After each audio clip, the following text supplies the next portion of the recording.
રાજકોટમાં જળ ક્રાંતિ ટ્રસ્ટ દ્વારા યોજાયેલી બેઠકમાં 11 જેટલા વર્ષા વિજ્ઞાનના નિષ્ણાતોએ આ વર્ષે ચોમાસાને લઈને અનુમાન વ્યક્ત કર્યું। આગાહીકારોના જણાવ્યા મુજબ આ વર્ષે રાજ્યમાં સામાન્યથી સારો વરસાદ થવાની સંભાવના છે। ગુજરાતમાં આ વર્ષે અંદાજે 40 થી 50 ઇંચ જેટલો વરસાદ થઈ શકે।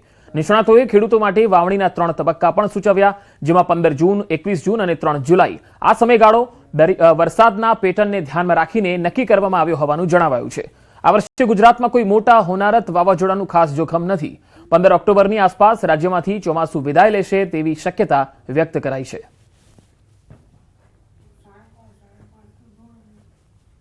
આ વર્ષે બધાનું અનુમાન રહ્યું કે 40 થી 50 ઇંચ વરસાદ થશે। જળ પ્રલય નથી, દુષ્કાળ નથી, અતિ ભારે વાવાઝોડું કોઈ એવું નથી અને ક્રમશઃ વરસાદ આવશે। વચ્ચે એક વખત સામાન્ય વરસાદ ખેંચાશે, પણ એ બહુ ચિંતાનો વિષય નથી।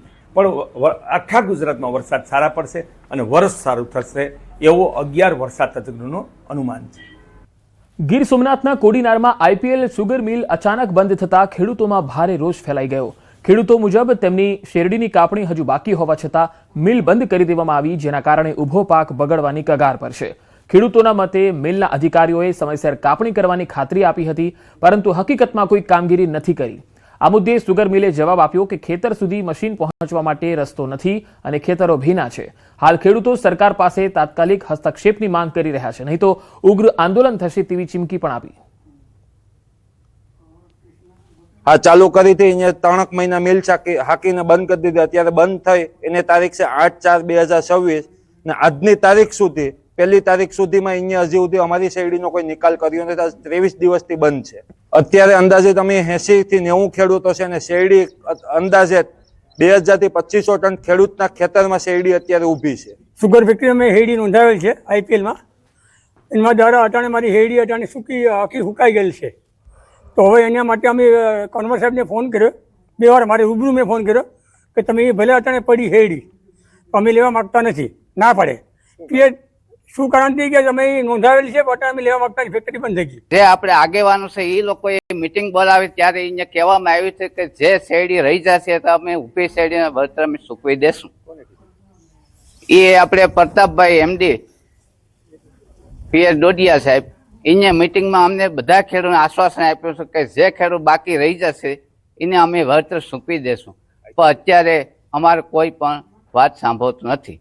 कुछ चीज़ें रही जो हम लोग थोड़ा सा सफ़र भी किया है, हमने लेबर की कुछ प्रॉब्लम रही है क्योंकि फैक्ट्री थोड़ा लेट बारिश की वजह से और कुछ काफ़ी टाइम बाद में चली थी, तो इस वजह से थोड़ा प्रॉब्लम लेबर का रहा है और उस वजह से, लेकिन हमने उसके बाबत में भी 5 हार्वेस्टर हमने यहाँ चलाए हैं जिससे कि फार्मर का ज़्यादा से ज़्यादा शेरडी हम लोग कटाई कर सकें, तो किया है। और बाकी जो बचे हैं जल्दी हम लोगों को उनका अपनी टुकड़ी के माध्यम से, अपनी लेबर के माध्यम से जल्दी उनका हम समापन कर देंगे। इसीलिए हमारे खेडूत भाइयों से मेरा निवेदन है कि वो परेशान ना हो, किसी भी कीमत परेशान ना हो, हम उनकी साथ खड़े हैं। જૂનાગઢ શહેરના જવાહર રોડ વિસ્તારમાં છેલ્લા 3 મહિનાથી રસ્તાનું કામ મંથર ગતિએ ચાલતા લોકોને પારાવાર હાલાકી પડી રહી છે। સ્વામિનારાયણ મંદિરથી સેજની ટાંકી સુધીનો મુખ્ય માર્ગ ખોદકામ બાદ અધૂરો પડ્યો હોવાથી વિસ્તારમાં ભારે રોષ ફાટી નીકળ્યો। આ વધતા અસંતોષ વચ્ચે મનપા કમિશનર, સ્ટેન્ડિંગ કમિટીના ચેરમેન પલ્લવીબેન ઠાકર અને કોર્પોરેટરો સ્થળ નિરીક્ષણ માટે જવાહર રોડ વિસ્તારમાં પહોંચ્યા। લોકોનો આરોપ હતો કે લાંબા સમયથી માર્ગ બિસ્માર હાલતમાં છે અને કોન્ટ્રાક્ટરો દ્વારા વ્યવસ્થિત કામગીરી કરવામાં આવતી નથી। નિરીક્ષણ દરમિયાન ભાજપના જ કોર્પોરેટર પરાગ રાઠોડ અને પૂર્વ મહિલા કોર્પોરેટરના પતિ ભરત પરમાર વચ્ચે ઉગ્ર બોલાચાલી પણ થઈ, જેના કારણે વાતાવરણ તંગ બની ગયું। સ્થાનિકોએ વિકાસ કામોની ગતિ, ગુણવત્તા અને વિલંબ અંગે સવાલ ઉઠાવ્યા। તો આ તરફ સ્ટેન્ડિંગ ચેરમેન પલ્લવીબેન ઠાકરે કામમાં થયેલા વિલંબ પાછળ ટેકનિકલ કારણો જવાબદાર ગણાવ્યા। તેમણે કહ્યું કે પીજીવીસીએલના અંડરગ્રાઉન્ડ કામ અને પાણીની લાઇન તૂટવાના કારણે કામગીરી અટકી હતી, જો કે હવે સમસ્યા દૂર કરી દેવામાં આવી છે। તેમણે ખાતરી આપી છે કે હવે માત્ર થોડા જ દિવસોમાં પીસીસી કામ પૂર્ણ કરવામાં આવશે અને ગુણવત્તાયુક્ત પાકો રોડ બનાવવામાં આવશે। બીજી તરફ મ્યુનિસિપલ કમિશનરે પણ સ્થળ પર અધિકારીઓ અને સુપરવાઇઝરોને બોલાવી તાત્કાલિક 3 દિવસમાં જ કામગીરી પૂરી કરી લેવાની સૂચના આપી।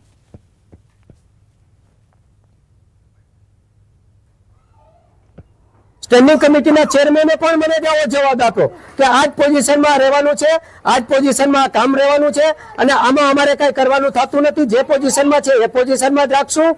તમારે જ્યાં જવું હોય જાઓ, જેમ કરવું એમ કરો. અરે એ અમે પણ બીજેપીના કાર્યકરો છે, અમે ખંભે ખંભા મિલાવીને કામ કરીએ છીએ આજ પણ. એટલે આ વિસ્તારના લોકોને ચોક્કસ હાલાકી પડે છે. અમે ખુદ અહીંથી હાલતા ચાલતા હોઈએ છીએ, અમને પણ હાલાકી પડે છે. પણ કામ થોડું વ્યવસ્થિત થાય, ફરી પાછો રોડ ખોદવો ન પડે. જો ફરી પાછો રોડ ખોદવો પડે તો એમાં પણ સ્વાભાવિક છે લોકો કે કામ કર્યું ને રોડ ખોદ્યો. અને સ્વાભાવિક છે લોકો છે કે અહીંના વિસ્તારના લોકો છે એને અમને મત આપીને ચૂંટાવ્યા છે. લોકોના મતે અમે ચૂંટાયા છીએ, ત્યારે અમારી ફરજ બને છે કે એ લોકોની સમસ્યાનો ઉકેલ થાય ને ટૂંક સમયમાં અમે આ સમસ્યાનો ઉકેલ કરશું.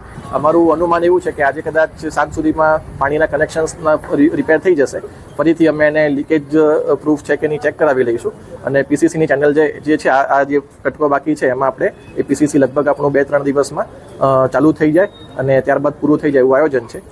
અધિકારીઓએ સ્થાનિકોને ખાતરી આપી છે કે આગામી 3 દિવસમાં રોડ બનાવવાની કામગીરી પૂરી કરી લેવામાં આવશે અને લોકો માટે સુવિધાજનક પાકો રસ્તો તૈયાર કરવામાં આવશે. હવે લોકોની નજર વચન પર નહીં પણ 3 દિવસમાં થનારી કામગીરી પર ટકી છે.